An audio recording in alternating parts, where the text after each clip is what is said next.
चीन के विदेश मंत्रालय की प्रवक्ता हुआ चुनयिंग ने 12 मई को एक प्रेस कॉन्फ्रेंस में कहा, हम सभी जानते हैं कि क्वाड किस तरह का तंत्र है।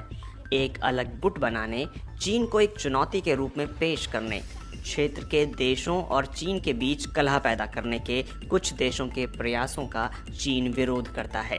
कुछ ही दिन पहले ढाका में चीन के राजदूत ली जिमिंग ने बांग्लादेश को क्वाड में शामिल होने के खिलाफ आगाह करते हुए कहा था कि बीजिंग विरोधी क्लब में ढाका की भागीदारी की वजह से दोनों देशों के द्विपक्षीय संबंधों को काफ़ी नुकसान हो सकता है। चीनी राजदूत की टिप्पणी को बहुत दुर्भाग्यपूर्ण और आक्रामक बताते हुए बांग्लादेश के विदेश मंत्री डॉक्टर ए.के. अब्दुल मोमेन ने कहा था, हम एक स्वतंत्र और संप्रभु राज्य हैं, हम अपनी विदेश नीति खुद तय करते हैं। क्वाड शब्द क्वाड्रिलेटरल सुरक्षा वार्ता से लिया गया है। इस समूह में भारत के साथ अमेरिका, जापान और ऑस्ट्रेलिया शामिल हैं। क्वाड जैसे समूह को बनाने की बात पहली बार साल 2004 की सुनामी के बाद शुरू हुई थी। भारत ने अपने और अन्य प्रभावित पड़ोसी देशों के लिए बचाव और राहत के प्रयास किए और इसमें अमेरिका, ऑस्ट्रेलिया और जापान भी शामिल हो गए थे। लेकिन इस आइडिया का श्रेय जापान के पूर्व प्रधानमंत्री शिंजो आबे को जाता है। 2006 और 2007 के बीच आबे क्वाड की नींव रखने में कामयाब हुए और चतुर्भुज सुरक्षा वार्ता की पहली अनौपचारिक बैठक वरिष्ठ अधिकारियों के स्तर पर अगस्त 2007 में मनीला में आयोजित की गई। इस सब पर चीन ने तीखी प्रतिक्रिया देते हुए क्वाड देशों से यह बताने को कहा था कि क्या क्वाड एक बीजिंग विरोधी गठबंधन है।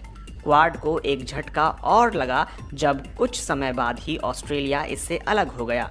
10 साल बाद 2017 में मनीला में आसियान शिखर सम्मेलन के दौरान भारत, ऑस्ट्रेलिया, जापान, अमेरिका संवाद के साथ क्वाड वापस अस्तित्व में आ गया। 2017 में गति मिलने के बाद क्वाड के विदेश मंत्री अक्टूबर 2020 में टोक्यो में मिले और कुछ ही महीनों बाद इस साल मार्च में जो बाइडेन के अमेरिकी राष्ट्रपति बनने के कुछ ही हफ्तों बाद अमेरिका ने क्वाड के वर्चुअल शिखर सम्मेलन की मेजबानी की।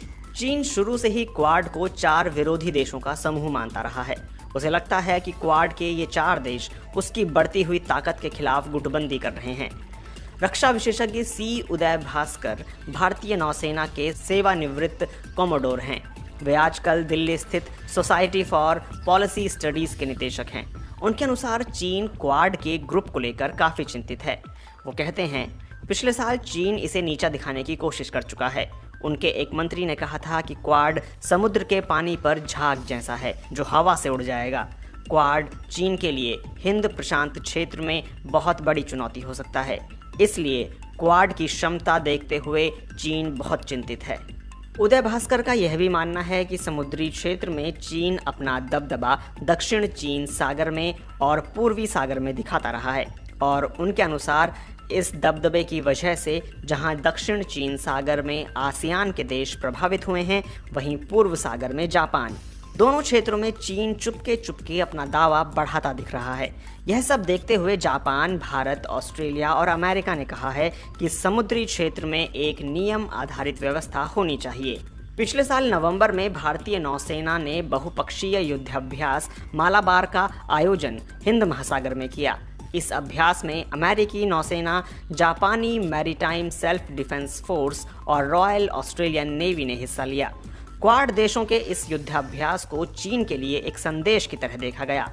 कमोडोर भास्कर के अनुसार समुद्री क्षेत्र के अलावा चीन के साथ साइबर और स्पेस के क्षेत्रों में भी नियम आधारित व्यवस्था बनाने की कोशिश होनी चाहिए।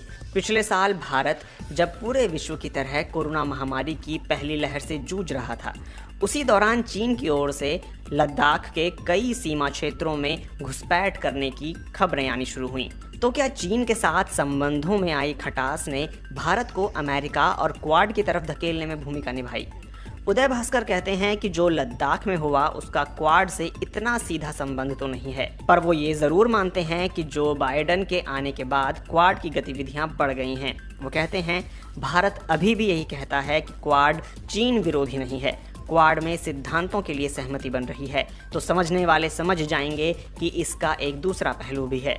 चीन और वहां का मीडिया समय समय पर क्वाड को एशियाई नेटो के नाम से पुकारता रहा है। अप्रैल में भारत की यात्रा पर आए रूसी विदेश मंत्री सर्गेई लावरोव ने यह संकेत दिया कि रूस इन अटकलों से अवगत था कि क्वाड एशिया के नेटो में परिवर्तित हो रहा है। भारत के विदेश मंत्री डॉक्टर एस जयशंकर ने उस समय कहा था कि उन्होंने हिंद प्रशांत क्षेत्र के बारे में रूसी विदेश मंत्री से भारत का दृष्टिकोण साझा किया था और यह भी बताया था कि समसामयिक चुनौतियों से निपटने के लिए देशों को नए और अलग तरीकों से एक साथ काम करने की ज़रूरत है।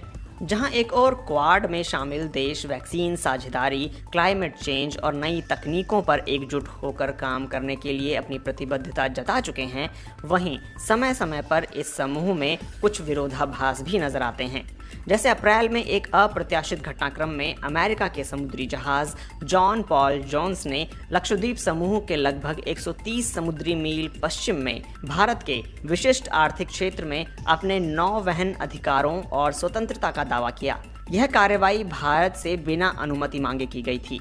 एक आधिकारिक बयान में अमेरिकी नौसेना के 7वें बेड़े ने कहा था कि इस फ्रीडम ऑफ नेविगेशन ऑपरेशन ने भारत के अत्यधिक समुद्री दावों को चुनौती देकर अंतर्राष्ट्रीय कानून में मान्यता प्राप्त समुद्र के अधिकारों, स्वतंत्रता और वैध उपयोगों को बरकरार रखा।